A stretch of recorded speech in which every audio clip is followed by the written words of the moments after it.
समस्त छात्र छात्री मानू स्टडी गुरु ओडिशा चैनल को सादर स्वागत। आज अभिभाषण रे देखिबा साधारणतंत्र दिवस उपलक्षे एक संक्षिप्त अभिभाषण।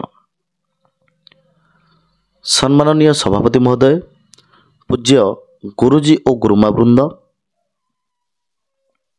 मंचासीन मान्यवर अतिथिवृंद एवं एठारे उपस्थित सांगसाथी और प्रतिद्वंदी भाई भौणी माने समस्त को मोर सभक्ति प्रणाम और शुभेच्छा।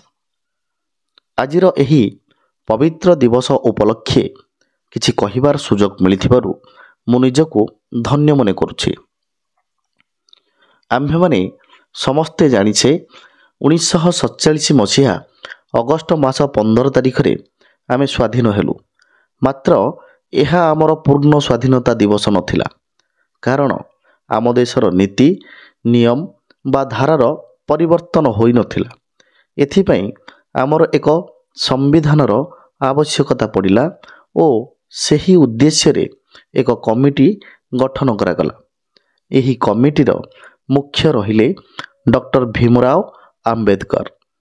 सेथिपई तांको भारतर संविधानर जनक बोली कहा जाए। तांको भारतीय संविधानर प्रणेता मध्य कहा जाए। एठारे सूचना योग्य जे दीर्घ 2 वर्ष 11 मास 18 दिन पर आम देश आईन अनुसार परिचालित हैला। भारतीय माने स्वाधीनतार प्रकृत स्वाद चाखिले। आजिर दिन रे सेमाने निजको भारतीय बोली घोषणा कले।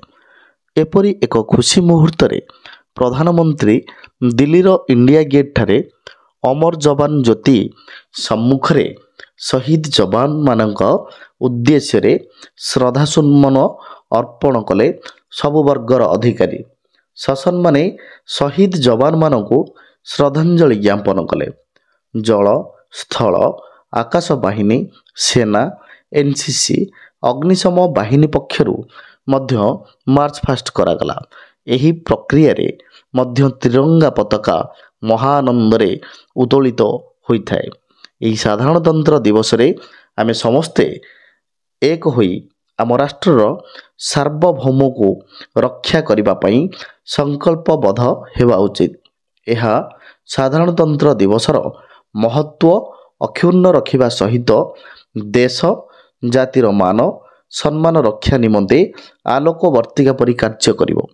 शेषरे मु एतिकी कहूछि जे एही साधारणतंत्र दिवस रे आमे समस्ते एही तिरंगा पताका तले वज्र शपथ नेबा, जेपरि आम देशर मान सम्मान उपरे आँच न आसिब।